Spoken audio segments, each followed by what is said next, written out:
தமிழக முன்னாள் முதல்வர் ஜெயலலிதாவின் 9ஆம் ஆண்டு நினைவு நாளில் ஏழை எளிய மக்களுக்கு டாக்டர் சரவணன் அன்னதானம் வழங்கினார்.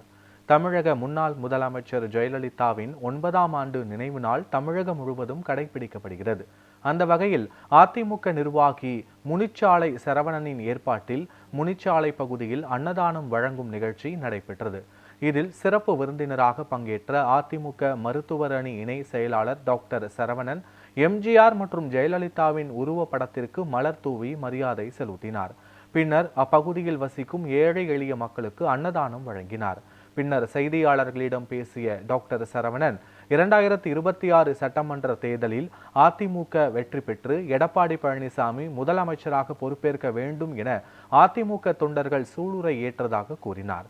தமிழகத்திற்கு எண்ணற்ற திட்டங்களை செயல்படுத்திய ஜெயலலிதா சிங்கப்பெண்ணாக திகழ்ந்தார் என்றும், ஜெயலலிதாவின் வழியில் எடப்பாடி பழனிசாமி சிறப்பாக ஆட்சி புரிந்தார் என்றும் பெருமிதம் தெரிவித்தார்.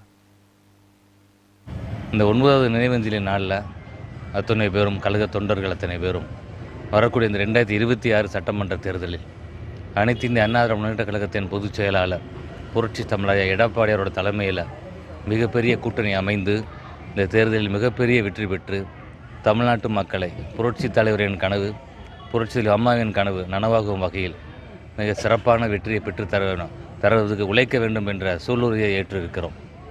புரட்சி தலைவி அம்மா அவர்கள் அவங்களுடைய ஆட்சி காலத்தில் தமிழ்நாட்டுக்கு எண்ணற்ற திட்டங்களை தந்தவர்கள், சிங்க பெண்ணாக மிக சிறப்பாக ஆட்சி செய்தவர்கள், தாய்மார்கள் தொடங்கி பல்வேறு தரப்பினருக்கு அருமையான திட்டங்களை தந்து தமிழ்நாட்டை வளப்படுத்தியவர்கள். அவரது பல்கலைக்கழகத்தில் அவரது அமைச்சரவையில் இருந்த எங்களோட பொதுச் செயலாளர் எடப்பாடி அவர்கள் அம்மாவின் மறைவுக்கு பிறகு 4 ஆண்டு 2 மாதம் தமிழ்நாட்டை மிக சிறப்பாக வழிநடத்தினார்கள். மக்கள் எல்லோரும் எடப்பாடியாரின் ஆட்சி மிக சிறப்பாக இருந்தது என்று பேசிக்கொள்ளக்கூடிய சூழ்நிலை இன்று இருக்கிறது. ஆகவே அம்மாவின் கனவு வரக்கூடிய 2026 சட்டமன்ற தேர்தலில் நிச்சயமாக நனவாகும். தமிழ்நாடுக்கு ஒளியேற்றி வைக்கிறதுக்கு ஐயா எடப்பாடி அவர்கள் மிகப்பெரிய வெற்றியை தமிழ்நாட்டில் ஈட்டி காமிப்பார்கள்.